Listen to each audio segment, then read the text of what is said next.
Life Management Science Labs would like to acknowledge that we live and produce this podcast on the traditional lands of the Wurundjeri people.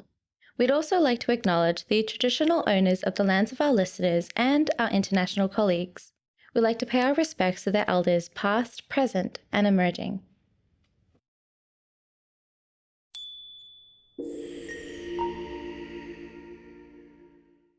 Hey everyone, and welcome to All Together, the Family Science Insights podcast, produced by LMSL, the Life Management Science Labs. We are champions of life management science, providing structured insights informed by science and inspired by practice on key aspects of conscious living.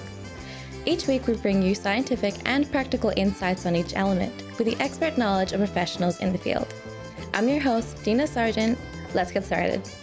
Hey guys, and welcome back to another episode. Now today, we're going to look into the new technology that is aimed to empower gay couples to fill their desire for parenthood. We're joined today by Nancy Segal. She is currently the professor of psychology at California State University, Fullerton, and the director of Twin Studies Center, which she founded in 1991. Thank you so much for joining me today, Nancy. My pleasure, Dina. Thank you. Now, this is a very interesting topic. I don't think we had a very specific topic here on the show, and it's great to be able to talk about some of the new technology that is really opening the doors for a lot of gay couples for parenthood, as well as even looking into a bit more about twins, which is your focus of study as well. So can you tell us a little bit about how you got into wanting to study this area? Well, I got into twin studies through being a twin myself. I'm a fraternal twin with a twin sister. We don't look much alike and we don't behave very much alike either, which is typical of fraternal twins. After all, we only share 50% of our genes like ordinary siblings do. And so when I went to college and I majored in psychology, and my last year, I was asked to do a paper on personal adjustment, any topic I wanted. And I remembered how traumatic it was for me to be separated from my sister in kindergarten. And so I wrote about that. And in the course of doing that, I had to review a lot of the literature. And I found myself just loving it, just more than any other topic I'd encountered in psychology. And so when I went on to grad school, I'd found my niche. It was just a real pleasure to work in twin studies. And it's amazing the amount of connection that twins have as well. I know a couple of my friends who I went to high school with who are both twins, and the way that they connect is so different to regular siblings. So it's a very special area. Well, you have to keep in mind that different types of twins connect in different ways. Identical twins who share all their genes are the most closely connected socially. They can do a lot of things together. They don't exchange thoughts, but they know what the other one is thinking. And they just get along so well because their personalities are aligned. Fraternal twins are much more variable in that sense. And then, of course, you have the male-female twins, a subset of fraternal twins. And they, of course, are very different, largely due to genetic differences, but also the sex difference. Perfect. Now, thank you so much for that introduction. And I love to talk about this a little bit further, but before we get completely sidetracked, I'd love to get to know some of your interests and maybe some recommendations that you have that you could share with us today. Now, to start off with, do you have a favorite book that you would like to share with us? There are a lot of books that I really love, and one of them is the biography of Rosalind Franklin. And the reason I like that book so much is that she is somebody who was not given the honor she deserved. If you remember that James Watson and Crick, who discovered the DNA helix, supposedly, it was based on Watson seeing the helical X-ray left on her desk. And I don't feel that she ever got the right credit. She should have been getting a Nobel Prize as well. And so I really admire her. And that really is a book that stuck with me. That's a very interesting story. I've actually never heard of that story before. So to see the fact that she got taken advantage of and all of her knowledge got used to take someone else's credit, that actually can really frustrate me. And I'm really hoping that she does get a little bit more credit now. Well, she's deceased now, and I think she's getting some of the acknowledgement that she deserved when she was alive. I saw a play about her, which was quite spectacular. But anyway, if you're interested in the story, read the book. It's very good. Yes, definitely. No, that sounds like a really good story. Now, next up is, do you have a current favorite movie or maybe a most recent movie that you've seen? Well, the most recent movie I've seen is Anatomy of a Fall, which was up for some Oscar awards. And it was a very intricately woven scenario about a woman who possibly murdered her husband. And what I liked about it is that there's really no resolution, that you can talk about this movie forever about whether she killed him and what was her motivation and all of that. One of my favorite movies actually goes back to my childhood when I was about 8 years old, and it's Parent Trap, the original one with Haley Mills, where these two girls go to summer camp. They're identical twins, but their parents divorced, and each one was raising one on opposite coasts. And they meet each other in camp, and they switch places at the end of the summer. I just love that movie. I saw it recently, actually. Just loved it as much as I did when I was 8.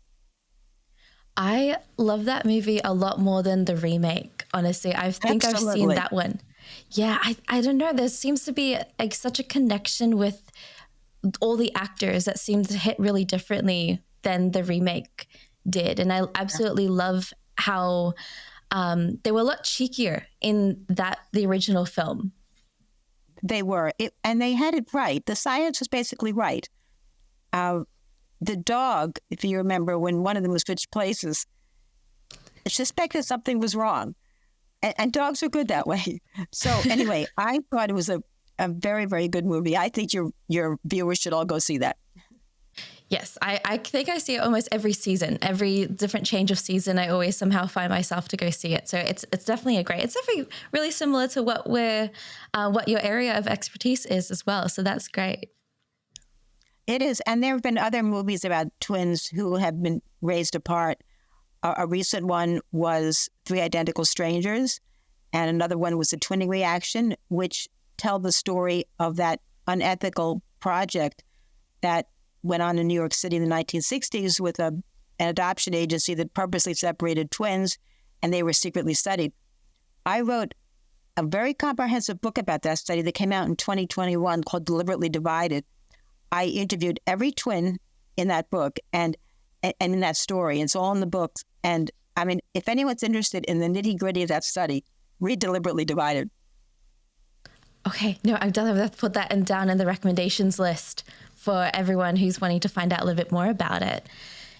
Now, when it comes to podcasts, do you have a most frequently listened to podcast that you could share with us? There are actually two.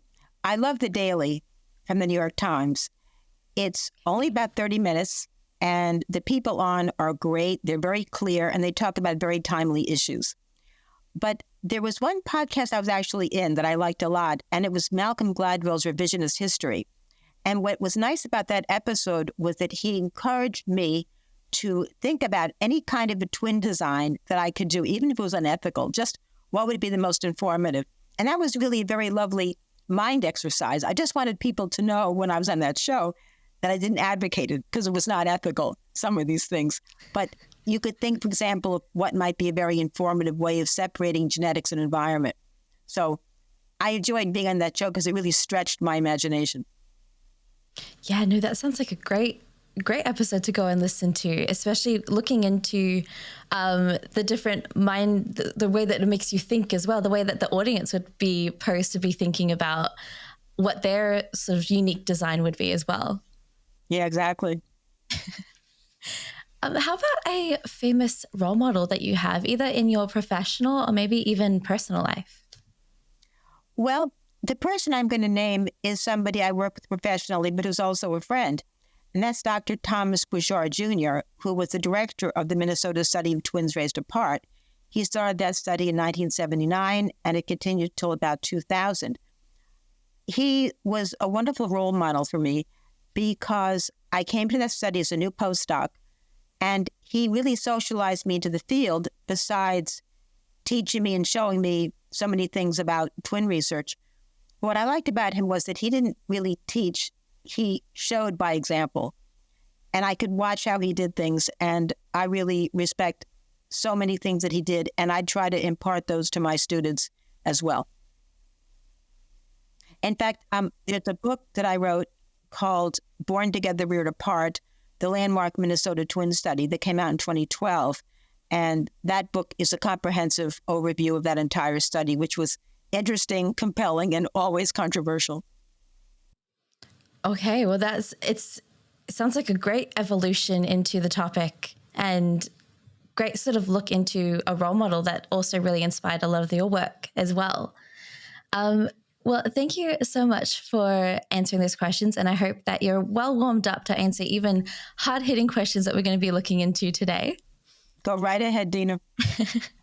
I know that everyone has a very different definition, a different understanding as to what family is and what sort of makes a family, either using your professional knowledge or even your personal knowledge.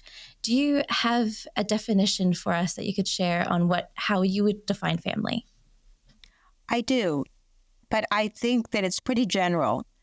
And I think there really is no one way to be in a family. I think that you need caretakers, children. Not necessarily. A family can be a couple. But if there are children, of course, they need caretakers. But really, with IVF and new reproductive technologies and marriage not being what it was traditionally, there are so many ways we can live in a family. So many structures that work for people. When you think about what human beings need, they need safety, they need protection, they need physical needs, food, medical care.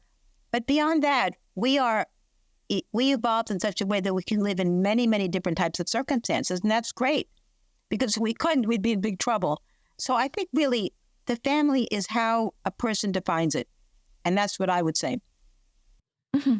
No, I think that's a great definition. And I love the idea of sort of getting other people to think what their definition of family is. Because like you said, it's not one real answer. There's no one real huge definition.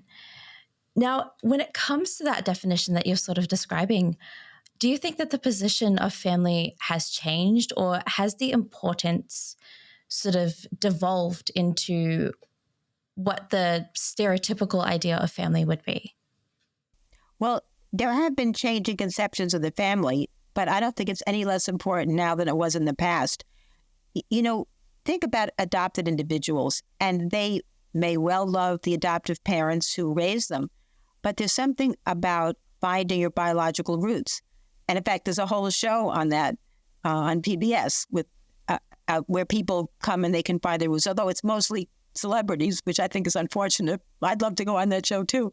But I think that we have a need for finding out our origins and where we belong and where we get traits from and who we look like, and where is a better place in family. And people are now so interested in genealogies. We can trace our roots back generations, and we have the tools to put our DNA on platforms and get matches. I mean, people are so interested in this. I mean, it is so interesting. And even that, we have websites where you can post a picture and try to find a lookalike. Now, I think that many people suspect that a lookalike is going to be just like in every way. It's not. I've studied unrelated lookalikes, and they may look alike, but they're behaviorally quite different. But the fact that these websites exist, I think is important, because people are craving some kind of belonging, some kind of similarity or recognition, which is what you get from a family. Now, a lot of our questions today, and a lot of how we're sort of going to be posing the question, is from the book that you've written on gay fathers and twin sons. Now, this book is an amazing story, sort of describing a lot of the, it's a huge story with a lot of happy endings. For a lot of people who haven't read the book, can you sort of describe and give a description as to why it was important for you to have this book written? Sure. I will say first that this book grabbed me because it has so many timely themes. They are gay marriage, they are surrogacy, egg donation, family, and twinship, and immigration law. So it had so many timely themes. Now, what happened was there was a student from the United States, Andrew, who went to Tel Aviv University to get his master's degree. And when he was there, this was about 2008, When he was there, he met Elad, who was an Israeli student getting his bachelor's at the time. They two fell in love and they married in Canada. Andrew had dual citizenship. So they married in Canada in 2010. And then about 6 years later, they decided to have children, which they did through egg donation and surrogacy. Now, what happened was they had a donor who produced 40 eggs, which is quite a bit for using a young egg donor. And they fertilized it both with Elad's sperm and Andrew's sperm. Elad was the Israeli partner. And the best two embryos were fathered one by one man and one by the other. And they were implanted into the womb of the surrogate. Now, if you think about these are fraternal twins, but they're an unusual type. They're really genetic half-siblings because they share the mother's genetic background, but not the father's. And actually, this is a process that can happen naturally if a woman releases two eggs at the same time, which is how fraternal twins get made, and she has sexual relations with different men close in time. So what they did actually replaced a normal reproductive process. Okay, so anyway, when the boys were 4 months old, these are boy twins, when they were 4 months old, this is now very early 2017, the family decided to move to Los Angeles. And when they went to the U.S. consulate in Toronto to get passports for the boys, they were asked a lot of very rude questions about where are the boys from, who's the father, and these were intimate details that they did not want disclosed. But the upshot was that they gave one boy a U.S. passport, the one with the American father, and the other one received a tourist visa, which threatened to pull this lovely family apart. So they came to the U.S. with the tourist visa, and it was hard to get an immigration lawyer then because that was when President Trump was banning entry of Muslims to the U.S. from 7 countries. And so immigration lawyers were mostly tied up. Anyway, through a contact, they got in touch with an organization in New York City called Immigration Equality, which is a group of lawyers that works on behalf of immigration issues involving HIV individuals, gay individuals, other types of minorities. And they work in conjunction with a law firm, and they do all this pro bono. And so they agreed to take on the case. They had some other cases like that, but not twins. And so they agreed to take on the case, and it was a lawsuit filed against the U.S. State Department and Secretary of State. So as the case progressed, one of the circuit courts agreed that, yes, let's give the passport to both boys. But then it was overturned by another court, and so they were back to square one. Then eventually it was settled, and now both boys are here. They're 7 years old, and they're both U.S. citizens, which is the right way. That was the right thing to do. I mean, it was a real misrepresentation of the law. That's what it was, a misreading of the law, probably biases against a same-sex couple, because if this had been a heterosexual couple with 2 boys, nobody would ever ask the questions. So anyway, this case really affected decisions down the line, and it was really, really good for other couples facing similar circumstances. So when I heard about the case, this was when it was first being filed. I knew I had to have it, and I contacted Immigration Equality, but they said you can't go near it while the case is pending. That's because they don't want their clients saying anything that might jeopardize the outcome. So I had to wait. The minute it was settled, I made a beeline, and they agreed for a book. And so it was a pleasure working with them. They were the loveliest, most gracious people, as were their family members, both in the U.S. and in Israel. And I'm very proud of that book. It just came out last year, and it's called Gay Fathers, Twin Sons, the citizenship case that captured the world. Mm-hmm. Now, that seems like such a amazing sort of look into how a lot of the changes that's happening in society, a lot of the government isn't really prepared for, a lot of the laws aren't really prepared for the kind of scenarios. It's not that so much came up. in this case, it wasn't they were unprepared. It was a misreading and a prejudice, and that's what it was. Mm-hmm. There are going to be scenarios that we can't even imagine where, we'll have to make decisions and probably enact legislation. But this was a true misrepresentation and a very unfair treatment of this lovely family. Mm-hmm. Now, I think what's interesting from the point of view of your listeners is that let's talk a little bit about IVF if we can. Yes. Dina? Yes. No, Okay. I'd love to talk about that. Yeah. So IVF stands for in vitro fertilization. And so basically eggs are used and they're fertilized by sperm in a laboratory setting. And then usually they allow them to develop for 5 days, and they may test them for certain genetic conditions and implant them into the womb of a woman. When IVF was first developed in 1978 in England, it was designed for childless couples. And everybody said, oh, it's going to ruin families and this and that. And now no one even thinks that. What it's done is it's given childless couples or infertile couples a way to have families and have children. In the past, when it was first being developed, they would typically plant several embryos into the womb of a mother, hopefully that one would take. But now they've perfected the methodology so they don't do multiple embryos as much as they did, because it gave rise to lots of twins and triplets and even higher order multiples, 4s and 5s, and those babies have a much rougher time, as does the mother.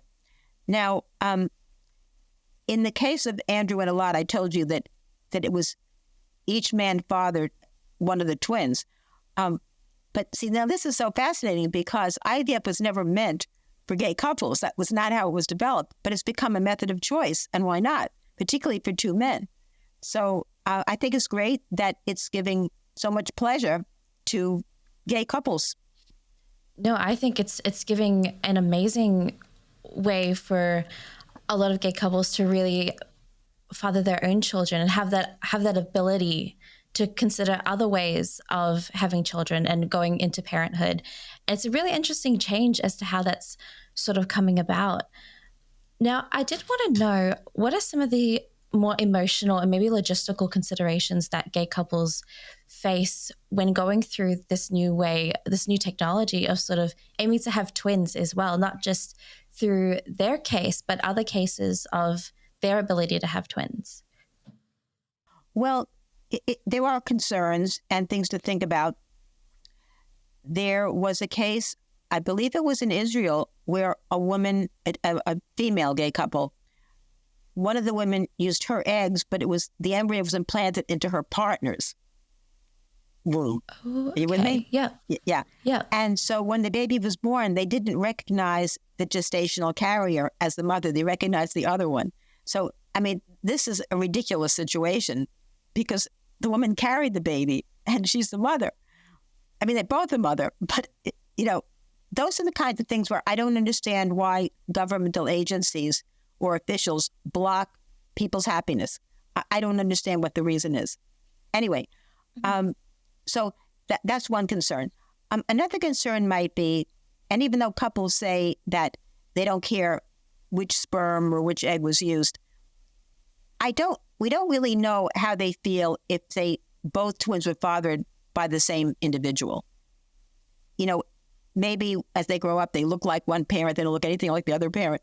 So that's something we don't know anything about. I mean, I may be wrong, it may be just fine, but I think it's something worth investigating. Mm-hmm. With twins, of course, you wonder if there's going to be any kind of prematurity, which might impact the parent and or the children. With gay couples, too, you wonder about any kind of unfair or unkind comments by school children, who don't really understand what's going on.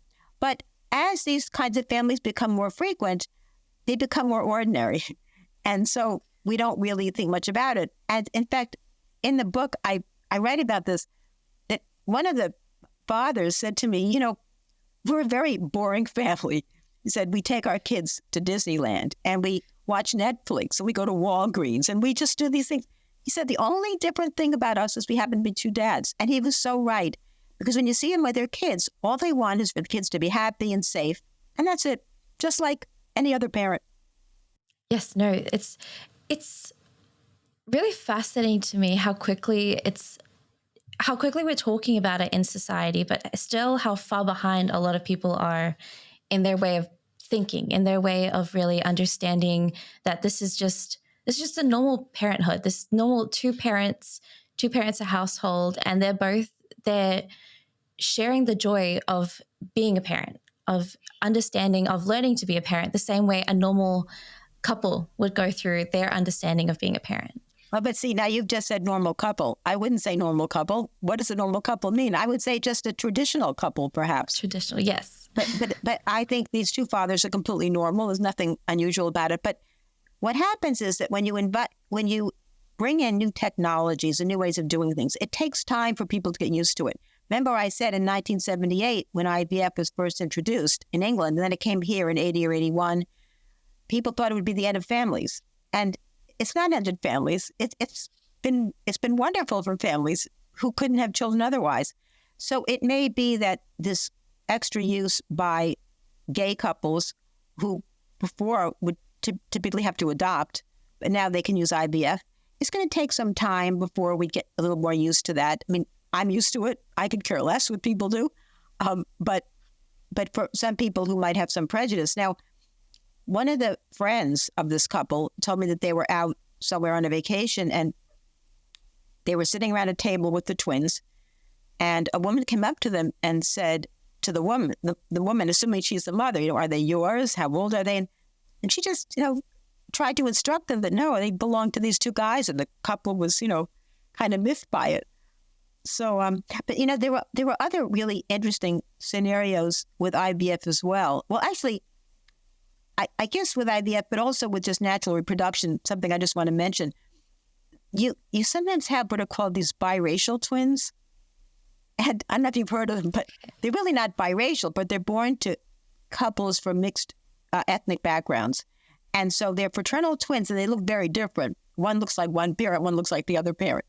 And so they look like they're not even related. And mothers tell me that they walk the kids through malls and stuff, and people ask just really rude kinds of questions, like how can they be twins or something like that. But you could also get those. There have been cases like that, mix-ups in laboratories for IVF.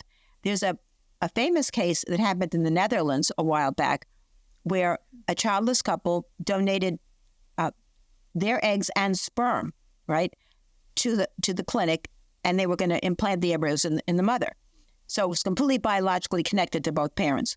Well, what happened was that one embryo was the creation of the mother and father, but the other egg was accidentally mixed with the sperm of a Black individual. So when the twins were born, they really looked quite different, and it took a while to figure out what had happened. So IVF can sometimes lead to these mistakes, but not usually. It's just that we hear about them. So during the experience of having twins through this reproductive method, is there any impact of the idea of the perception of parenthood as a gay couple would be going through that? Are you talking about perceptions by other people? Yes. Okay. Well, of course, I think that there are many people who resist this and don't think that gay marriage should even take place, let alone have children. So this can certainly impact a couple. Now, Andrew and Elad told me that as the case was moving forward, and they were speaking about it very publicly, and there were articles written about it, there were nasty comments, both nasty and supportive, on the internet. And those were not very helpful to read or very supportive. So they eventually just stopped reading them. But yeah, there are people around who think there's only one way to do things. And I think that's really unfortunate. There's many ways to do things. And as long as what you're doing doesn't infringe on the happiness and well-being of somebody else, then I don't see what the big problem is. When I was interviewing the lawyer from Immigration Equality, he said that I said to him at the end of our interview, if you were conducting the interview, what would you ask me? And he said, I would want to know why these government officials keep putting roadblocks in the way of people's livelihood and happiness. And that's exactly the kind of question that I'm left with as well. What is the point? It's so much energy, wasted energy, and just does not create good feelings. And I'm not saying that everyone has to embrace gay marriage or embrace having children through IVF, but leave these people alone. If you're lucky enough to have found your soulmate and to have children the traditional way, that's great. But you never see gay couples trying to take away the rights of heterosexual couples. I've never seen that. I only seen the other way. Yes, no, I think it's definitely a huge discussion, especially in society today. And it's really great that we're able to sort of put a mark on that and get to even speak about that and hopefully empower a lot of gay couples who are wanting to be going through this and wanting to have this new type of technology and hopefully have their own their own parenthood and handle their own parenthood in their own way. There was one Canadian study done where they tried to figure out the frequency of how often gay men come to these clinics to actually do IVF. And it's very hard to do it. It was a small study, maybe 35 couples. But what's interesting is that a good percentage of them gave birth to twins. And I think one of the reasons is that it's easier. It's more economical to have one pregnancy and all of that. On the other hand, you just have to weigh the cost and benefits of a multiple birth versus a single one. That's the only thing. Even some single men are starting to use IVF to have families. They find an egg donor, they find a surrogate, and that's fine. That's perfectly fine. Mm-hmm. So when it comes to one thing that I'm also just personally curious about is the cost of IVF. Is it easier to sort of have multiple embryos in order to be a bit more cost effective for IVF? It is more cost effective, and it's also easier on an egg donor who has to be pumped up with hormones and, that sort of thing in order to be able to release eggs. So it is more economical. You go through, and less emotionally taxing because you go through the process just once. Okay, so again, you weigh the costs and benefits of that versus the sort of potentially risky pregnancy. But many twin pregnancies are fine. I mean, most of them are. So you just have to think about it, just that they're riskier than single births. So I think that's really what's going on at this point. Mm-hmm. And because I don't know a lot about IVF personally, because I haven't really learned about it or sort of indirectly experienced it from a lot of people that I am around. But it's always been an interest to me to sort of understand how that procedure really helps and how that is really beneficial. But I also mainly wanted to know about the family dynamic when it comes to twins and sort of understanding, is there sort of a different dynamic that sort of goes ahead when it comes to gay couples when dealing with twins? I don't think there's a different dynamic really. Twins do present unique developmental and parent-raising challenges, no question about that. But is it different from gay couples and straight couples? I'm not so sure. With twins, what you have to make sure you do is be fair. Treat them fairly. Now, that doesn't mean treat them equally. It doesn't mean giving each twin exactly the same thing. What fairness means is responding to the interests and inclinations of each child and supporting their interests and supporting their talents and trying to overcome their problems. That's what it means. Now, in the course of interviewing Andrew and Elad for the book, I came across two very interesting concepts that I developed, and I'm going to share them with you now. I think they're probably clearer in gay couples, but they certainly can be seen in non-gay couples as well. So the first concept is what I call assortative parenting. And assortative parenting refers to the attraction or affinity that a parent feels toward a child that seems to display the parent's own characteristics. Okay? Now, it's not favoritism necessarily, because you may have multiple children and you only see yourself in one, but it's a sort of attraction or affinity, a like-mindedness, if you will. And so it might support greater understanding of that child. Now, the other concept, which is completely new, is called assortative cross-parenting. And that is when you value what you see in the child because that child is displaying your partner's characteristics. In fact, it might be what attracted you to the partner anyway. And that may be very easy to see in a family like Andrew and Elad where, they don't share fathers, but you certainly can see it in a heterosexual family as well. It's not out of the question. And so, again, it's not parental favoritism, although some children may perceive it as such, but it's just simply a like-mindedness. Now, there's a wonderful quotation in the novel Gone with the Wind by Margaret Mitchell. You may remember, I don't know if you read Gone with the Wind, or are you familiar with the story? The Civil War? I'm familiar with the film. I don't think I've read the book, but I have seen the film. Yeah. Good enough. All right. So you may remember that Rhett and Scarlett had a little girl, Bonnie, and they were giving Bonnie pony lessons. And Bonnie insisted on taking jumps that were too high, and she fell off the pony and she was killed. And so, of course, both parents were terribly bereaved. What Rhett said to Scarlett was that, I so loved Bonnie. She reminded me so much of you, so high-spirited and full of life. And that's exactly the concept I was trying to get at. So you don't have to feel this affinity just in a child who mirrors your own traits. You can also feel it very strongly for a child who mirrors your partner's traits. Yeah. And I wrote up both of those concepts in the January 2024 issue of a journal called Early Human Development. So if anybody wants to find that, Early Human Development has my essay in it.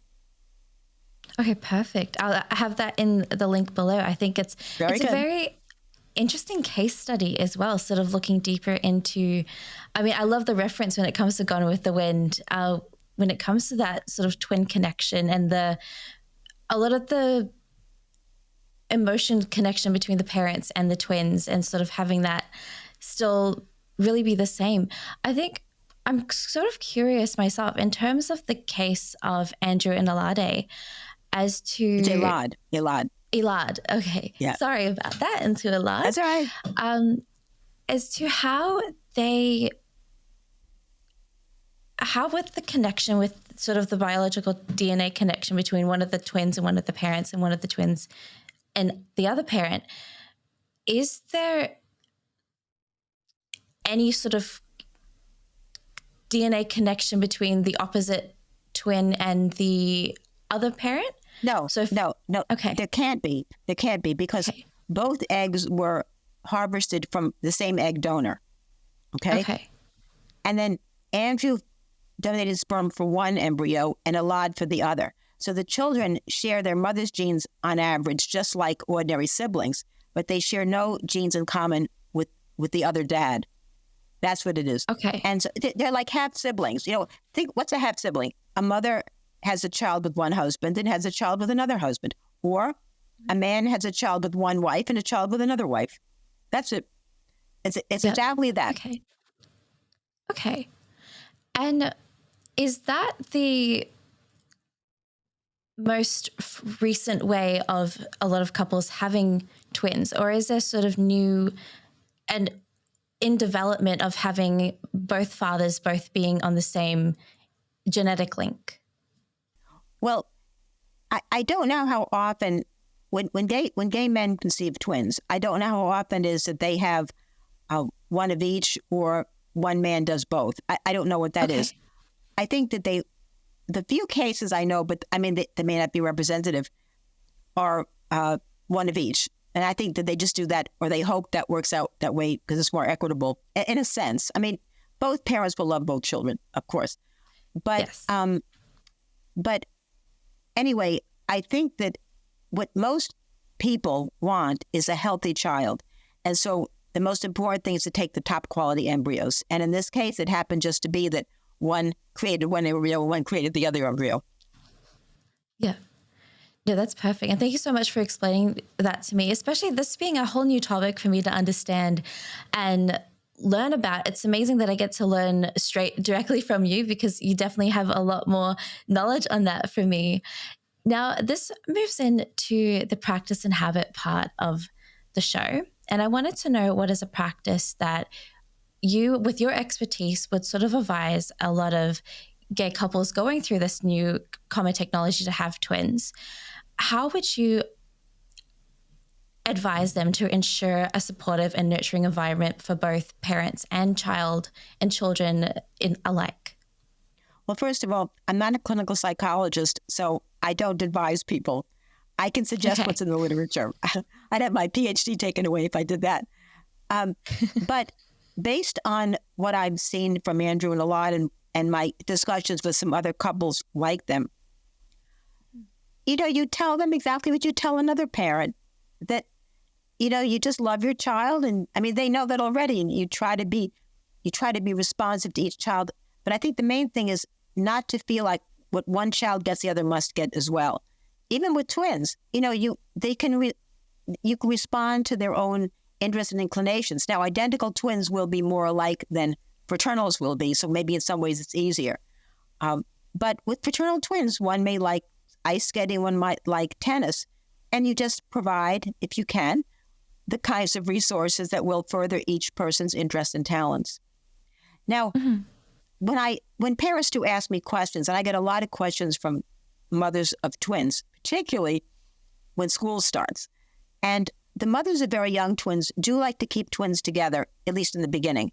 And I'm all for that. I don't think schools should have mandatory policies of school separation. I think you should take each pair as it comes, just like we don't have mandatory policies for single children. And so when schools have these mandatory school separation policies, I think it hurts the children. Not only do they have to leave the parent and leave the home, they have to leave each other. That's pretty traumatic. And I remember how that was for me. It was very traumatic. So what I try to advise parents or teachers is to have the children go in the same classroom if they want, maybe sit at different tables so that they have exposure to other children, because it's important to have exposure to other children. If twins are too closely kept together, sometimes this hurts their language development. So you want them to have more social kinds of experiences. And then every year you can revisit it. Is it time to separate? Let's ask the twins, or, keep them together, move them apart. There's lots of things you can do. Mm-hmm. But I do suggest to parents that if they have identicals in the same room, that they have a name tag or they have a different hairstyle or something, because you don't want people not calling them by their name. That's very important. Mm-hmm. I actually didn't know that there was a mandatory separation amongst twins in some schools. Some schools do that. And I've actually gone to court to testify on behalf of families to get the twins in the same classroom. That's how serious it is. Wow. I cannot imagine how traumatic that would be for a young child who's practically grown up with that sibling, with that pair, and then suddenly have to be torn away from it. That definitely seems like a very traumatic experience for them at such a young age to go through. Of course it is. And, there's research that shows that if two best friends go to school together for the first time, they do a lot better. They're more lively. They don't cling to the teacher as much. So why are we forcing twins to be apart? I don't understand it. If twins are ready, fine. But you just take each pair as it comes and evaluate year to year. That's what I think. Mm-hmm. And I think a lot of especially when it comes to twins, from what I've sort of seen on social media or what I've seen online, is the fact that a lot of parents like the idea of dressing the twins up exactly the same.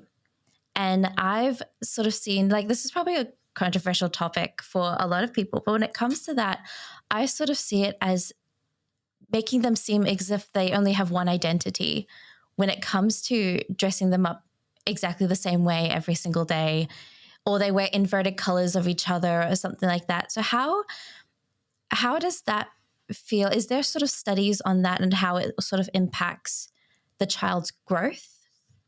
Well, there have been studies on that, twins who dress alike and twins who don't, and they find that even those who dress alike doesn't necessarily make them more similar in other ways than if twins are dressed differently. So I don't think it could affect identity, but I think that what is important is that twins should dress differently. It's identicals. Fraternals will want to dress differently because they'll have different body shapes and this sort of thing. But identical twins probably will like the same things. But now, your point about different colors.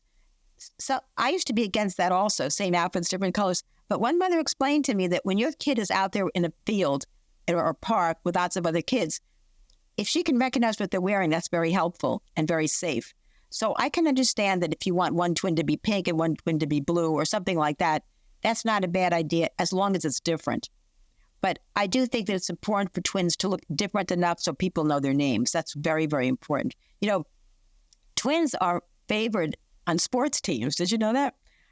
Because they do very well together, identical twins. And they often can anticipate what the other one's going to do with the basketball court or baseball. And they're a pretty formidable set on a sports field. And they can also confuse the other players, the opposition. But they can also confuse their teammates, so they have to be careful. But I know that coaches do like twins. And in fact, there's a university here in New Jersey called Rowan University.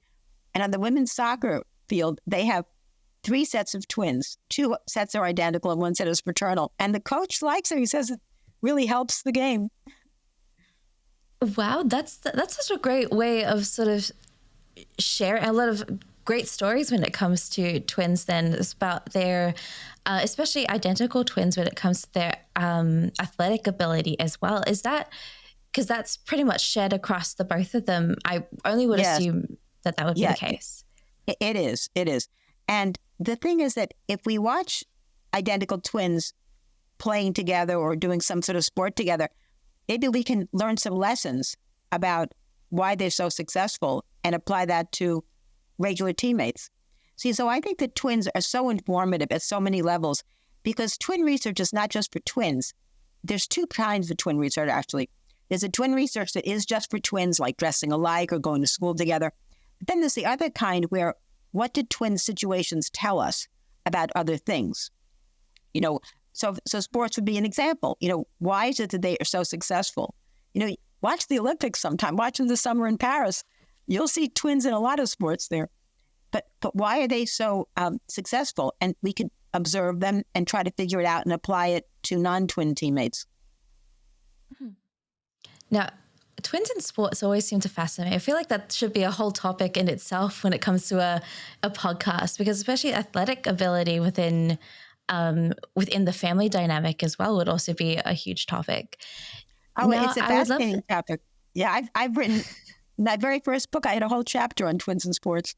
It is fascinating. Oh, perfect.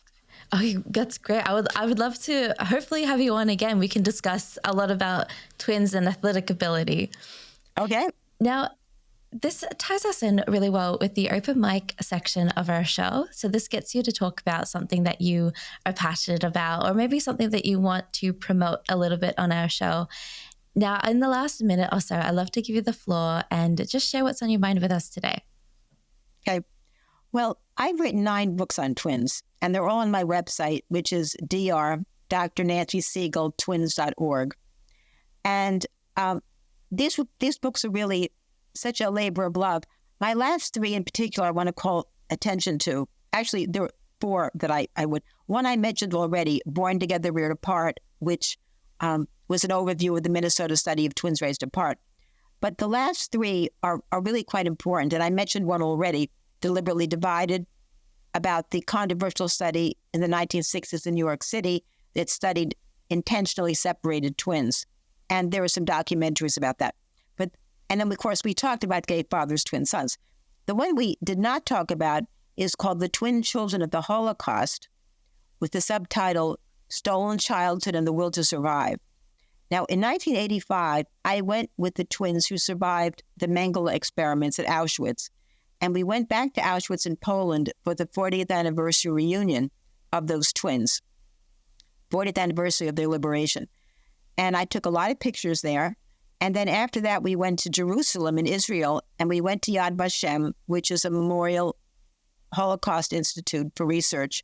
And there was a mock trial on Dr. Joseph Mengele's war crimes. And then we learned later that summer that Mengele had died by drowning in the south of Brazil.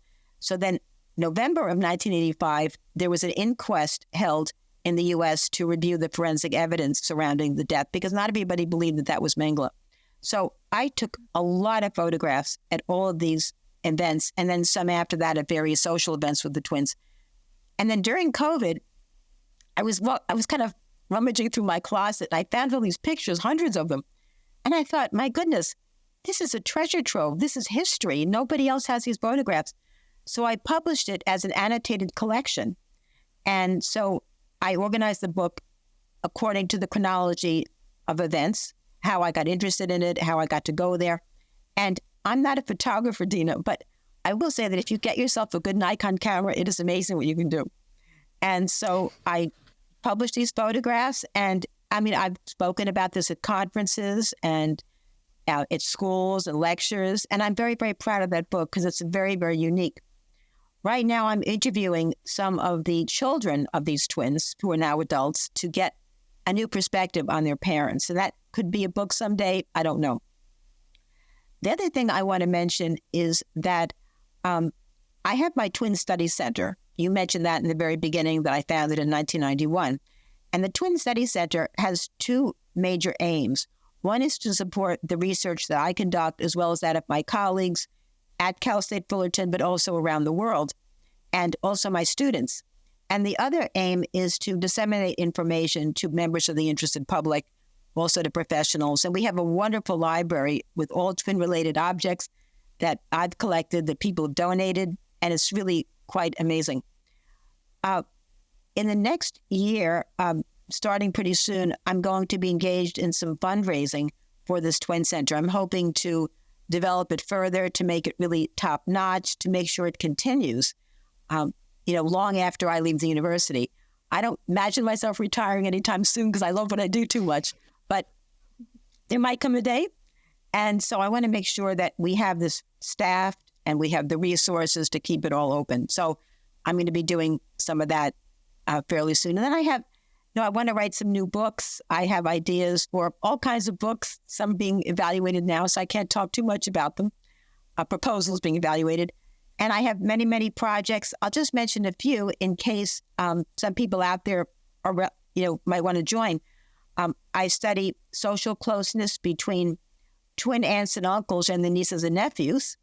I study personality similarity and lookalikes. I study similarity in virtual twins who are same-age, unrelated children raised together. And I study decision-making in twins. And I study young twins raised apart from birth. I've studied only the ones from China because they were indirectly separated by the one-child policy, but I'm willing to look at others being raised apart and sort of tracking their development. And I love what I do. What can I say? No, I can definitely see the joy in your face when you're talking about this. And it's really great to see people who really love their job and really love sharing a lot of their knowledge. Now, if people wanted to find out a little bit more about the Twin Study Center, or maybe hopefully donate to the Twin Study Center, is there a place that they're able to go to find out a little bit more information? The best thing to do is to go to my website, and my contact information is there, and I can direct them as to what to do. So the best thing is to send an email, which is nsegal, NSEGAL, at Fullerton, FULLERTON.edu. That's on my website, which you have the link, drnancysegaltwins.org. And you can see all my books up there. And yeah, the Twin Study Center, if you just Google Twin Study Center, that'll come up as well. So yeah, that would be great if people were in touch. Perfect. And I'll definitely have the link in the description down below for any of our audience who wants to find out a little bit more and also wants to find out a little bit more about Nancy. Now, are all your books on Amazon, or are there a lot in retailers as well? They're all on Amazon, and they are on retailers as well. You can always order from the publisher. That's another possibility. But they're all on Amazon. And I assume they're on Amazon in Australia. I think they probably are. Yes. I mean, everything is on Amazon nowadays, so that's probably exactly where they would be.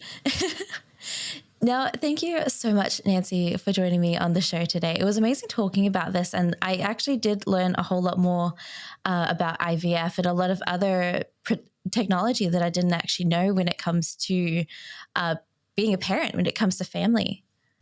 Can I say one more thing, Dina? Yes, a lot of sure.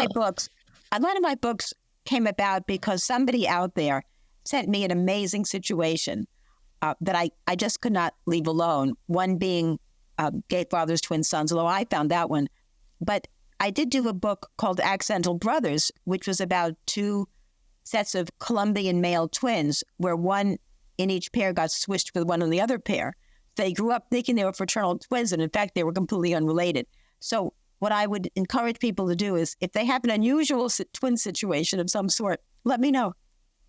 I appreciate it. Oh, perfect. So definitely go and find a little bit more about Nancy's email as well as on her website. So you can definitely go and check that out and send her an email if you happen to be also in a twin situation that you want Nancy to help explore.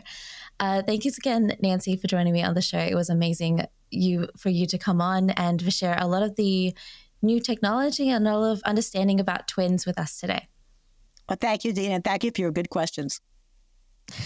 Well, I'm glad that questions are good enough. I hope I answered a lot of other people's questions or thoughts or different questions that they may have as well. And I hope you guys learned as much as I did when it comes to IVF and the technology that comes in, and twins as well. I think twins is a very fascinating topic. So I hope you guys learned as much as I did, and I'll see you all in the next episode.